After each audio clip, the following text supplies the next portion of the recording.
Muaji tetor është muaji i ndërgjegjësimit kundër trafikimit të qenieve njerëzore ku përfshihen edhe fëmijët.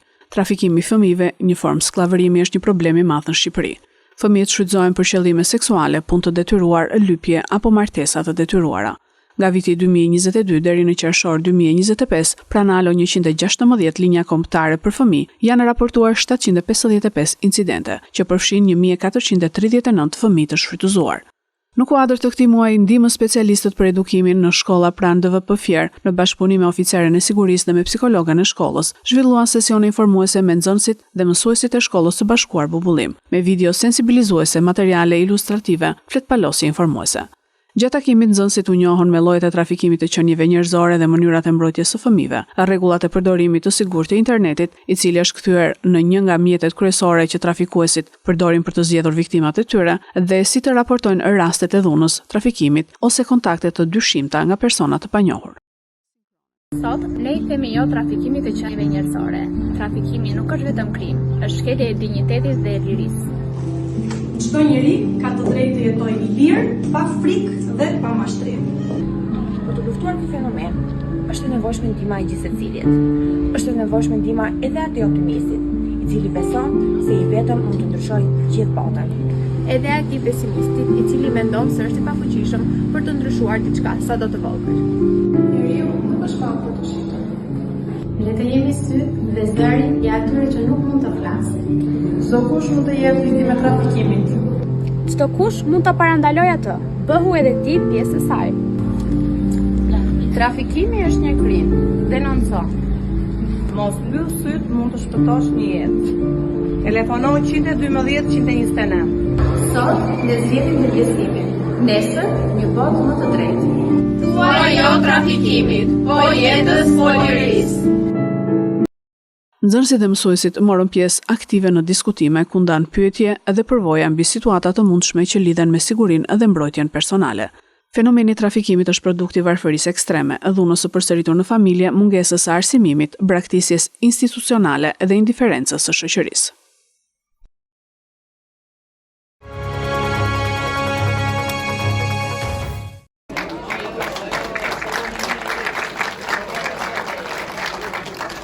Ditën e premten është luajtur java e 8 e kampionatit të futbollit të kategorisë së parë. Derbi mysëqar midis Lushnjës dhe Apollonis ka vite që nuk sjell me emocionet e dikurshme. Ekipi i futbollit të Lushnjës ka pësuar humbjen e radhës në shtëpi, teksa ka pësuar një gol në minutën e 65, shënuar nga futbollisti Amagba. Një ndeshje në nivelin jashtë pritshmërisë të tifozerisë lushnjare, e cila pavarësisht të rezultatit ka mbështetur fuqishëm ekipin e saj. Ekipi i Lushnjës ka pasur disa raste për të shënuar, por që nuk kanë gjetur finalizimin e duhur në portën fjerake. Në pjesën e dytë, fjerakët gjejnë rrugën e rrjetës me një gol të shënuar nga 19 vjeçari Amagba, i cili përfitoi nga konfuzioni në zonën lushnjare dhe i jep skuadrës së tij 3 pikë të vlefshme. Skuadra verdhjeshile mban vendin e 8 në kampionat me 8 pikë të marra në 8 ndeshje të luajtura për sezonin 2025-2026.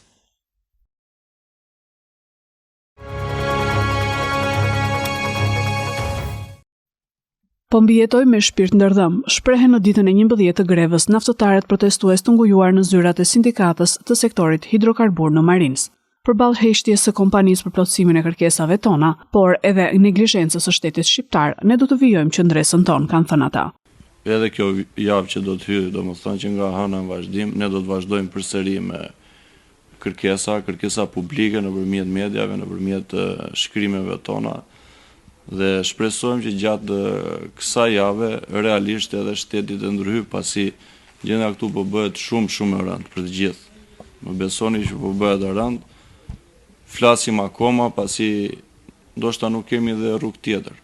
Kështu duhet të bëjmë. Por që gjendja është e rëndë, probleme ndryshme shëndetësore, ambulanca ka ardhur 3 herë dhe nuk e di, presim.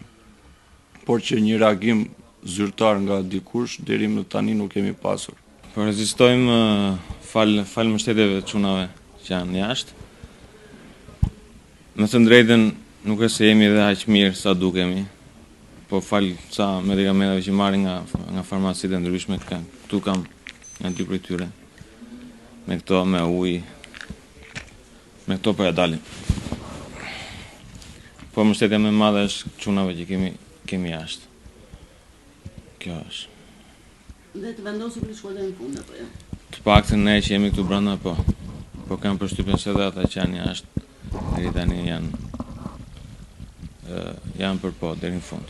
Pas sindikata nuk ka demokraci dhe ka ardhur koha që kjo thirrje të buças fuqishëm për të kthyer dinjitetin e punojësve, ka thënë grevisti Dritan Rapushi. U kanë vendosur në fyt litarin e bukës së fëmijëve disa grevistëve, duke i detyruar të rikthehen në punë, ka thënë ai, por presionet e tyre psikologjike nuk do munden të na përçajnë dhe ne do t'i shkojmë deri në fund kauzës son. Kështu situata po bëhet gjithmonë më e rëndë, sepse shteti nuk po reagon, kompania po ignoron dhe po përbuz. Kjo është situatë ku kapitalizmi po godet ashtu siç di, dhe kapitalizmi pa sindikalizëm është thjesht skllavëri. Ne shpresojmë që kjo skllavëri të perceptohet nga të gjithë shqiptarët edhe të reagojnë ndaj kësaj, që të kthehet pak koncepti i dinjitetit, ku njerëzit trajtojnë për ato që janë, jo për çfarë prodhojnë. Ato që mund të prodhojnë, kinezët nuk i kanë shumë problem deri tash, sepse parat i kanë, çdo gjë e kanë, e fshehin, e manipulojnë, thjesht nuk duan ta shpërndajnë sepse ashtu duke shpërndar para kthehet dinjiteti. Kjo është një çështje kombëtare tash. Ne po luftojmë për më shumë se sa para dhe paga. Po luftojmë që këtu të kthehet një normalizim i qytetërimit. Ka humbur qytetërimi. Grevistët shprehen të vendosur për përshkallëzimin e grevës deri në plotësimin e kërkesave të tyre.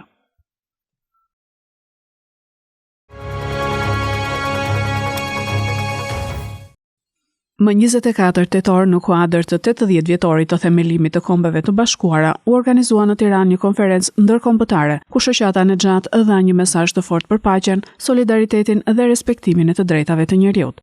Fjalimet e mbajtura nga përfaqësues të shoqatës dhe të ftuar të tjerë vunë duke domosdoshmërinë e bashkëpunimit mes popujve dhe dënimin e çdo forme dhune apo terrorizmi.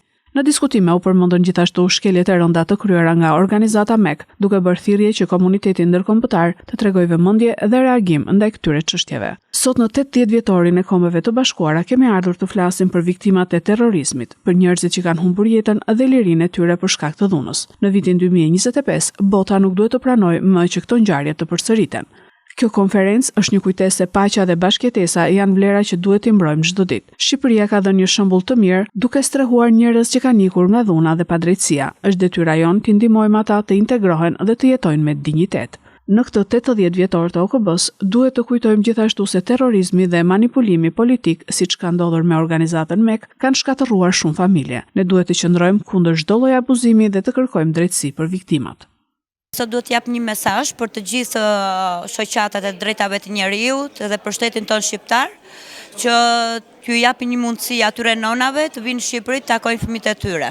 Jemi mbledhur sot për të kremtuar në fakt 80 vjetorin e organizatës së Kombeve të Bashkuara në një aktivitet posaçëm të krijuar nga shoqata e shqiptare Shpëtimi shoqata Nexhat, me të ftuar dhe pjesëmarrës të kategorive të ndryshme, punojës së shtetit apo edhe persona të tjerë që na kanë mbështetur gjithnjë në aktivitetet tona. Rëndësia e personave që kanë ardhur ditën e sotme është tejet e madhe si në çdo aktivitet tjetër, normalisht, sepse në fakt ky aktivitet ka të bëjë dhe me pikërisht me atë që është më e rëndësishme, të drejtat humane dhe konventet ndërkombëtare, për cilat ne kemi shumë nevojë për të hartuar një sër masash dhe një sër aktivitetesh të ndryshme të ardhshme për të zhvilluar sa më shumë projekte në kuadër të drejtave të njerëzit dhe për refugjatët iranianë në Shqipëri dhe për të drejtat e tyre. Konferenca u vlerësua si një hap i rëndësishëm drejt forcimit të dialogut dhe ndërgjegjësimit humanitar në Shqipëri.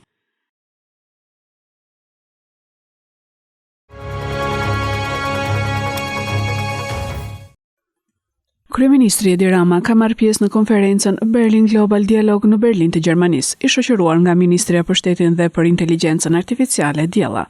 Rama në bisedën me batuta me Ali Aslanin foli për arritjet e Shqipërisë, kundër të tjera tha se janë hapur 5 nga 6 grup kapitujt dhe theksoi se për Evropën Ballkani Perëndimor ka qenë i rëndësishëm jo vetëm me fjalë, por edhe me vepra.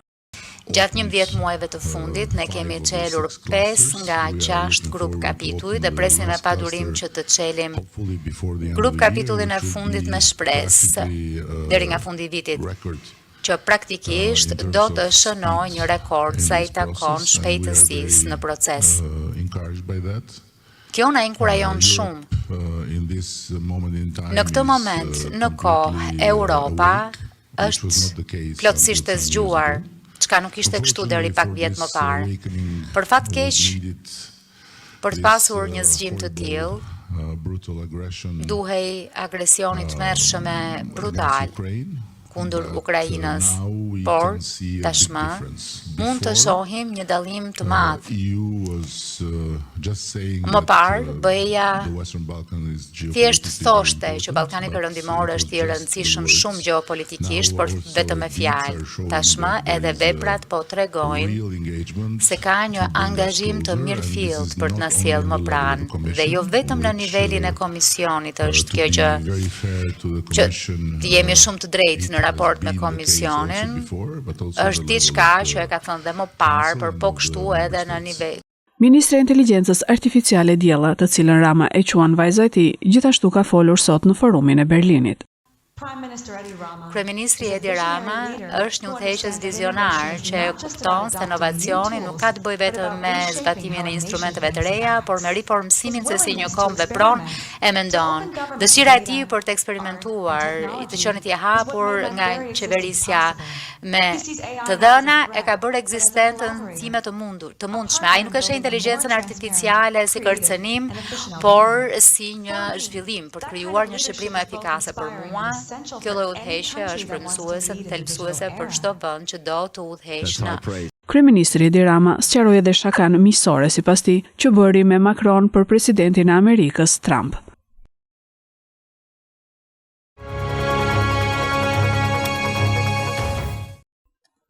Rreth 4.400 persona janë abuzuar nga priftërinjtë e Kishës Katolike në Itali, që prej vitit 2020, denoncoi një grup prej viktimave duke rritur presionin ndaj peshkopëve italian, të cilët po përballen me mungesën e besimit pasi rastet kanë ardhur në rritje. Këto të dhëna u raportuan nga Rete Labuzo, organizata më e madhe që trajton rastet e abuzimeve të lidhura me Kishën në Itali. Numri bazohet në rrëfimet e viktimave, të dhënat gjyqësore dhe rastet të raportuara nga mediat, bëri të ditur themeluesi i shoqatës Francesco Zanardi. Rete Labuzo nuk specifikoi periudhën e saktë kur kanë ndodhur rastet e dyshuara të abuzimit. Konferenca e Peshkopëve Italian, e cila u kritikua javën e kaluar nga Komisioni i Vatikanit për mbrojtjen e fëmijëve, nuk pranoi të komentojë mbi gjetjet, tha një zëdhënës i saj. Shumica e akuzave lidhen me priftërinjt. Kisha botërore katolike prej vitesh ka qenë në qendër të vëmendjes për abuzimet e kryera nga priftërinjt pedofil katolik, raste të cilat i kanë mbuluar, por drejtuesit e Kishës Katolike në Itali kanë qenë më pak bashkëpunues në lidhje me këto krime. Papa i ri Leone XIII takoi për herë të parë viktimat e abuzimeve seksuale këtë javë dhe u kërkoi drejtuesve të Kishës të mos i fshehin më rastet e tilla, thuhet në raportin e Rete Labuzo.